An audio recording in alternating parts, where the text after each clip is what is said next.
ফ্যাসিবাদী শাসনের পতনের পর দেশে গণতন্ত্রকে প্রাতিষ্ঠানিক রূপ দেওয়ার চলমান যাত্রায় গণমাধ্যমের কিন্তু ভূমিকা অনস্বীকার্য।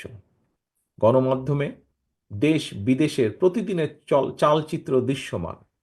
আমরা সারা পৃথিবীর কখন কোথায় কি ঘটছে মুহূর্তে আমরা গণমাধ্যমের মাধ্যমে দেখতে পাচ্ছি, জানতে পাচ্ছি।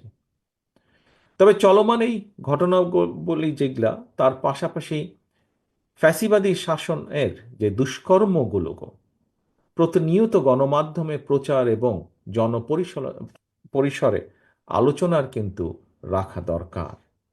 গত 15 বছর যা হয়েছে, জুলাই আগস্টে যা হয়েছে, এগুলো গণমাধ্যমের মাধ্যমে জনগণের মধ্যে, জনগণের সামনে প্রতিনিয়ত আলোচনায় রাখা দরকার। ফ্যাসিবাদী শাসনকালের বর্বরতার যে চিত্র যদি আমরা প্রতিনিয়ত স্মরণ রাখতে পারি, তাহলে একদিকে যেমন দেশে কার্যকর গণতন্ত্র উত্তরণের পথ সুগম করবে এটি, ঠিক একইভাবে অপরদিকে ফ্যাসিবাদ বিরোধী রাজনৈতিক দলগুলোর মধ্যে কেউ বিভেদ বা বিরোধ উস্কে দিতে সক্ষম হবে না।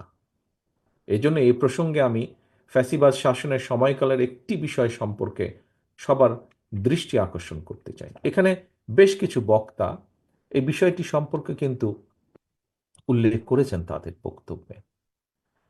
প্রিয় উপস্থিতিবৃন্দ, আপনাদের অনেকেরই নিশ্চয়ই মনে আছে, যেহেতু আপনারা এখানে উল্লেখও করেছেন, এর বাইরেও যারা আছেন বক্তব্য রাখেননি, শুনেছেন বক্তব্য, আপনাদের নিশ্চয়ই অনেকেরই মনে আছে ফ্যাসিবাদ শাসনের দীর্ঘ 1.5 দশকে বিভিন্ন সময় দেশে জঙ্গি নাটক কিংবা ধর্মীয়ভাবে যাদেরকে সংখ্যালঘু গোষ্ঠী বলা হয় তাদের উপরে সুপরিকল্পিতভাবে হামলা চালিয়ে সেই যে পলাতক স্বৈরাচার তাদের ফ্যাসিবাদী শাসন শোষণ থেকে জনগণের দৃষ্টি, তাদের লুটপাট থেকে জনগণের দৃষ্টি অন্যদিকে রাখতে চেয়েছিল, ভিন্ন দিকে প্রবাহিত করতে অপচেষ্টা চালিয়েছিল তারা।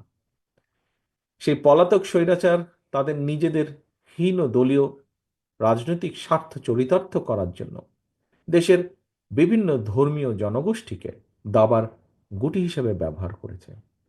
সেই সময় আমরা দেখেছি গুম খুন অপহরণের ভয়, অনেকে এই বিষয়ে কিন্তু মুখ খোলার সাহসও করেননি। আজও ঠিক এই কথাটিই কিন্তু অনেকেই তুলে ধরেছেন তাদের বক্তব্যে। প্রিয় উপস্থিতিবৃন্দ, পলাতক স্বৈরাচার কি কারণে বিভিন্ন ধর্মীয় জনগোষ্ঠীকে ঘিরে দেশে আতঙ্কের পরিবেশ তৈরি করত, এটি বর্তমানে গণমাধ্যমের জন্য একটি অনুসন্ধানী সাংবাদিকতার গুরুত্বপূর্ণ বিষয় হতে পারে বলে আমি মনে করি। এবং এই বিষয়ে অনুসন্ধানী প্রতিবেদন আগামী দিনে রাজনীতি বিজ্ঞানের শিক্ষার্থী এবং গবেষকদের জন্য কিন্তু সহায়ক হবে বলে আমার দৃঢ় বিশ্বাস। ফ্যাসিবাদের গত 1.5 দশকে 2012 সালের সেপ্টেম্বর মাসে কক্সবাজারের রামু, ব্রাহ্মণবাড়িয়ার নাসিরনগর, রংপুর গাইবান্ধা কিংবা সুনামগঞ্জ সহ দেশের বিভিন্ন স্থানে সংখ্যালঘু ধর্মীয় যে সংখ্যালঘু যাদেরকে বলা হয় বিভিন্নভাবে, সেই ধর্মীয় জনগোষ্ঠী তাদের বাড়ি ঘর কিংবা উপাসনায় ঘিরে বেশ কিছু অপ্রীতিকর ঘটনা ঘটেছিল। এসব ঘটনার নেপথ্যে কারা ছিল, তাদের কি উদ্দেশ্য ছিল, বর্তমানে এসব নিয়ে গণমাধ্যমে যদি অনুসন্ধানী প্রতিবেদন প্রকাশিত হয়, আমি দৃঢ়ভাবে বিশ্বাস করি আগামী দিনে আর কেউ দেশের ধর্মীয় জনগোষ্ঠীকে নিয়ে দলীয় রাজনৈতিক স্বার্থে ব্যবহারের সাহস করবে না। প্রিয় উপস্থিতিবৃন্দ, আগামী দিনে বিএনপি জনগণের রায় ইনশাল্লাহ রাষ্ট্র পরিচালনার সুযোগ পেলে ফ্যাসিবাদী শাসনের 1.5 দশকে দেশের বিভিন্ন ধর্মীয় সম্প্রদায়ের সঙ্গে যে অপ্রীতিকর অনাহত ঘটনা ঘটেছে তার নেপথ্য কারণ খুঁজে বের করতে সুশীল সমাজের প্রতিনিধিদের সমন্বয়ে একটি সর্বদলীয়, সর্বধর্মীয় নাগরিক তদন্ত কমিশন গঠন করার পরিকল্পনা করেছে বা রয়েছে আমাদের, যেটি এর আগেও বিভিন্ন সময় আপনাদের সামনে আমি তুলে ধরেছি।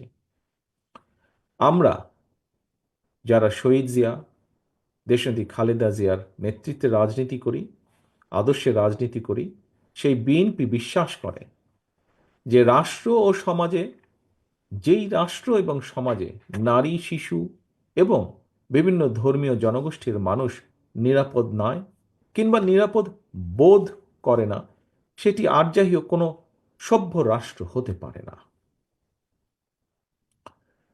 প্রিয় বৌদ্ধ ধর্মাবলম্বী প্রিয় ভাই ও বোনেরা, আমি এর আগেও বিভিন্ন ধর্মীয় জনগোষ্ঠীর সঙ্গে মত বিনিময় সভায় বলেছি, সংখ্যালঘু কিংবা সংখ্যাগুরু এটি কোনো পরিচয় না।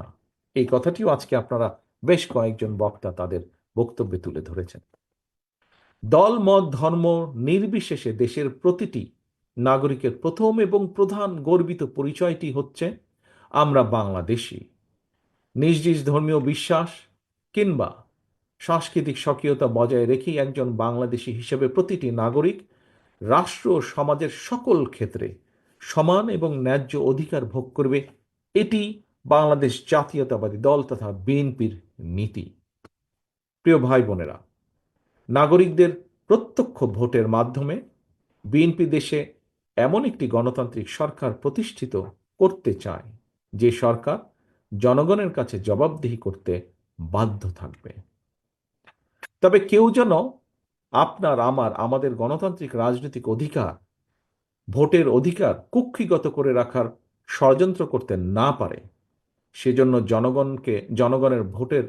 জনগণের কাছে দায়বদ্ধ একটি গণতান্ত্রিক সরকার প্রতিষ্ঠিত না হওয়া পর্যন্ত আমরা প্রত্যেকটি মানুষ, এই ঘরে যে মানুষগুলো আমরা উপস্থিত আছি, এই ঘরের বাইরে সারা বাংলাদেশের বিভিন্ন স্থানে আমরা যে যেখানেই আছি না কেন, যে যার অবস্থান থেকে সতর্ক এবং সজাগ থাকতে হবে। আপনাদের সকলের কাছে আমি আজ সেই আহ্বান জানাই।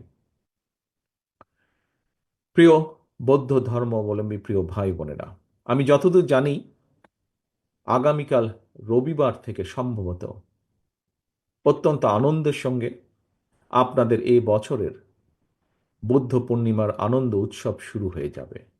উৎসবের প্রাক্কালে আজকে এই ঘরে এবং ঘরের বাইরে যত বৌদ্ধ ধর্মাবলম্বী মানুষ রয়েছেন, আপনাদের সকলকে, আপনাকে এবং আপনার পরিবারের প্রতিটি সদস্যের প্রতি আবারও বৌদ্ধ পূর্ণিমার শুভেচ্ছা জানাই।